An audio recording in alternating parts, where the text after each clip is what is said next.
Okay, today we start part two of the farm project. And I'm actually going to start in Maya. This is my 3D software that I've been using for years. And I just want to demonstrate cast shadows and how they act and how they're created. So what I've done is I've inserted a default Triceratops mesh into my scene. And the reason I did that is because it's an animal, it's a four-legged animal, right? And I want to make sure that my students don't always think that they can use the animal to create the cast shadow. In other words, the dragon project, I had you guys duplicate the dragon, invert it, so flip it upside down, color it black, do some other things to it, and actually use it to create the cast shadow. And that worked okay because the level of the light source, which was the sun, was at a low enough level where we could do that. But as you can see here, I have a light right here, which is these green lines. These green lines right here. And it's pointing straight down. So let's pretend like that's the sun. It's straight up above the Triceratops in the sky. And when the shadow is cast, it doesn't look like the animal at all. It's basically this big sort of circular, blobby, oval looking thing with a couple little horns sticking out, a snout, a little triangular thing back there representing the tail.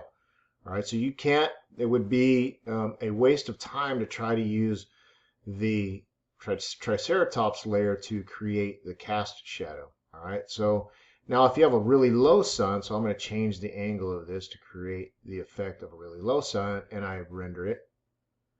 Now we could use it because we have these legs coming out. We've got the tail, everything sort of looks like the Triceratops. All right, so we keep that in mind. It all depends on the angle of the shadow. Even if I go to more of a 45-degree angle, that one's borderline, right?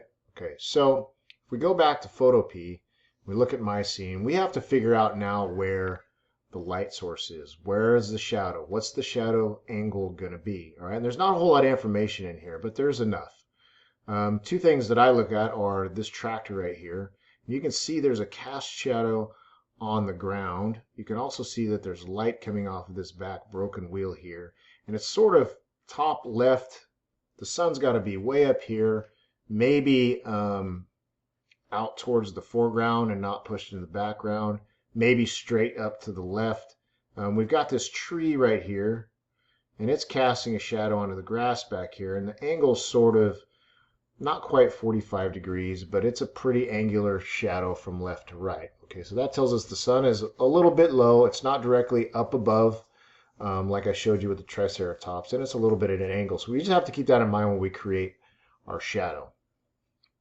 Now we have to go select our animal. So if I go to File, Open, and I start looking at my thumbnails, in fact, you can make these thumbnails extra large, which helps out a lot.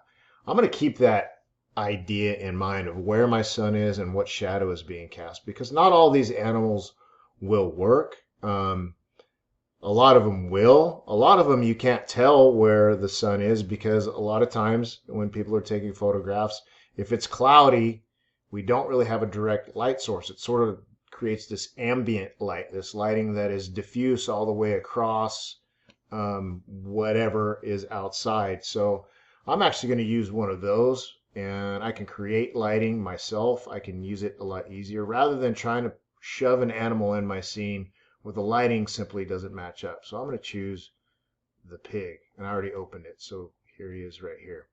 I also like his expression. Now, what I need to do now is I need to mask this guy out.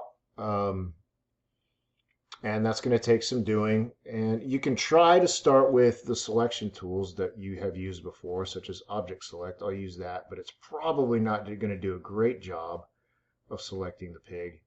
I let go. You can see that it left out a bunch of stuff. It actually selected some of the background.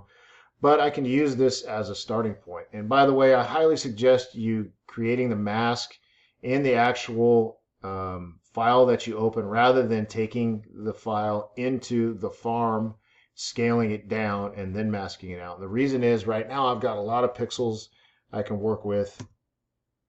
Why did I get a quick mask? I got a lot of pixels I can work with, which makes my life easier when I'm making these selections. So I'm not going to do the whole thing for you as I record this. I'm just going to show you a little bit about how I would do this, and I would use my lasso tool. And now I would hold down shift and do it little by little. And I'm grabbing, and I don't really care about the pig's sort of furry ear.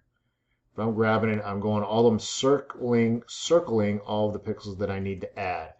Then I hold down spacebar, then I go to the next area. Hold down shift again. Actually, I got some right here that I don't want, so I'm going to hold down alt and circle those that I don't want, and then let go. Shift, and again, I'm staying inside of the animal all the way around. Let go, spacebar, move on. And you can see this is time consuming, but if you want to be a good digital artist, sometimes things just take time. You don't always have tools that automate things. Then you got his ugly snout, and sometimes it's hard to see where the animal stops and the background begins, but you can do your best. Sometimes if you zoom in and zoom out, that really helps. All right, so I'm going to hit pause in the video, and I'm going to go select the rest of this animal.